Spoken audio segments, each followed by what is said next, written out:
Were some ancient weapons really designed for combat? Or was their true purpose to redefine warfare itself? A blade capable of disrupting Roman legion formations.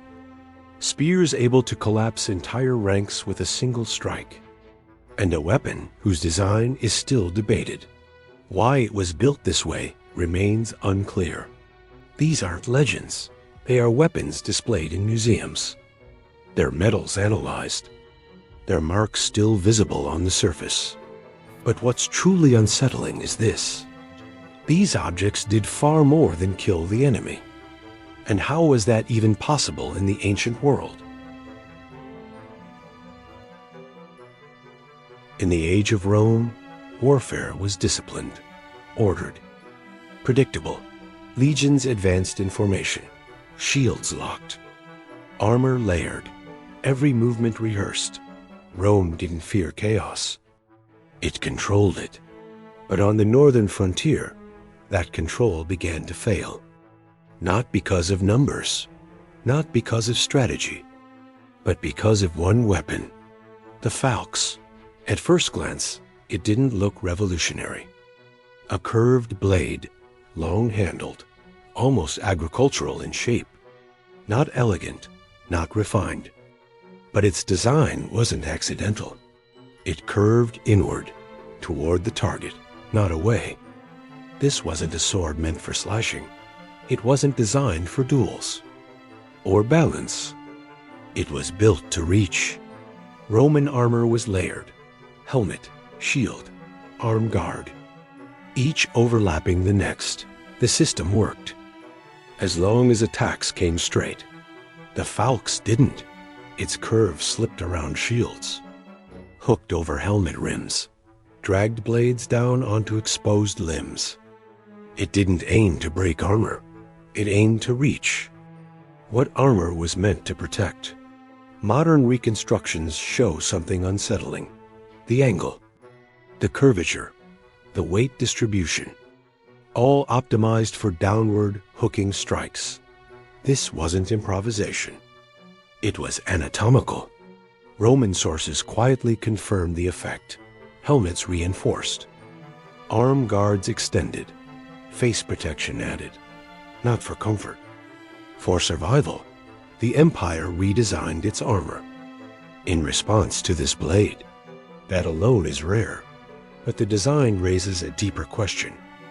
The falx required understanding of leverage, of angles, of how a human body reacts under force. Not theory, experience. Repeated, refined, tested. This weapon didn't evolve slowly. It appears fully formed, as if the problem had already been solved. And once Rome adapted, the falx faded, not because it failed, but because its advantage was gone. Yet the unease remains. Because weapons like this don't emerge by accident. They emerge when someone studies war, close enough to learn what protection misses. And once that knowledge exists, it doesn't disappear. It waits, hidden in the design of objects we think we understand. So the question isn't just how they built the falx. It's this. What other knowledge from the ancient world are we still looking at without seeing? In the late Roman Empire, the battlefield was changing. Heavy infantry still dominated. Shield walls held. Formations mattered. But something new began to appear in the Roman ranks. Not a sword, not a spear, a weapon meant to be thrown. The Plumbata, a short dart, wooden shaft, iron head, and a heavy lid weight, cast just behind the tip.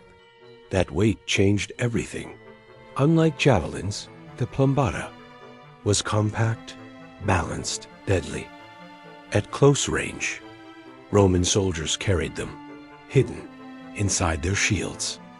5, sometimes more, ready before the clash began. When released, they fell, almost vertically, not in an arc, but downward, over shields, into ranks modern reconstructions show. Something unsettling. The lead weight forced the dart to strike point first almost every time. It didn't bounce. It didn't glance off. It penetrated. Helmets, shoulders, upper torsos, the areas Roman armor protected least. This wasn't random. The placement of the weight, the length of the shaft, the angle of descent, all of it suggests calculation. Someone understood trajectory, impact, human anatomy long before those concepts were formally studied. And the effect wasn't just physical.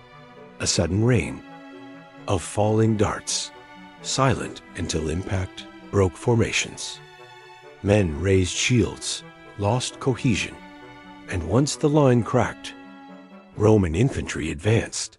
The Plumbata didn't replace the sword. It prepared the kill.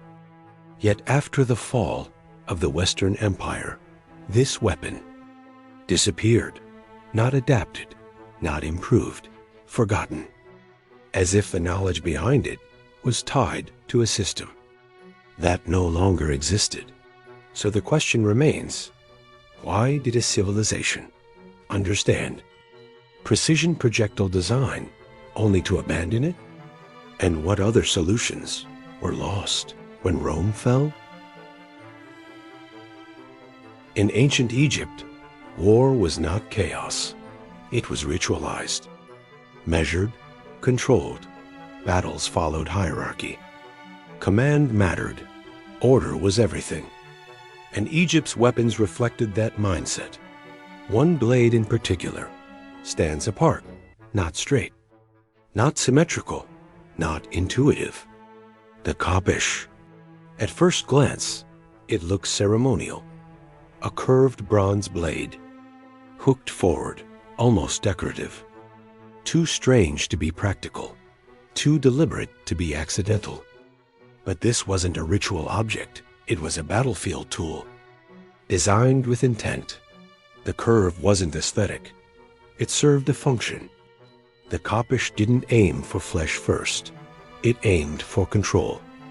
The hooked edge caught shields, pulled them aside, twisted weapons out of hands, disrupted stance, broke balance, before a killing blow was ever needed.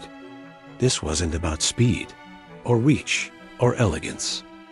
It was about dominance. At close range, modern reconstructions reveal something unsettling. The angle of the curve, the thickness of the spine, the reinforced striking edge, all optimized for leverage, for torque, for forcing the opponent into vulnerability. This required understanding of body mechanics, of resistance, of how humans react when control is taken away. Not theory. Practice. Repeated. Refined. Passed down. Egyptian reliefs show the Khopesh, used by officers, commanders, elite units, not mass infantry. This wasn't a common weapon. It was selective. Its purpose wasn't to kill faster. It was to end the fight before it began, to remove options, to collapse resistance. When Egypt's military doctrine shifted, the Khopesh faded, not because it failed or became obsolete, but because its purpose no longer fit the battlefield. This wasn't a weapon built for chaos. It was built for control, for deciding the outcome before the clash resolved. And that's what makes it unsettling, because weapons like this aren't invented by accident. They appear when someone understands not how to kill, but how to dominate. And once that knowledge exists, the blade becomes optional. And if this design worked so precisely, what else did they already understand about the human body? 3 weapons, 3 civilizations, 3 solutions. That shouldn't have been possible.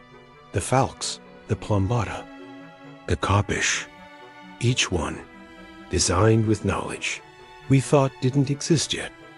And then the knowledge vanished, leaving only the metal, still sitting in museums, still holding secrets we haven't learned to see. So next time you see an ancient weapon, don't just think about what it was used for. Think about the secrets it carries,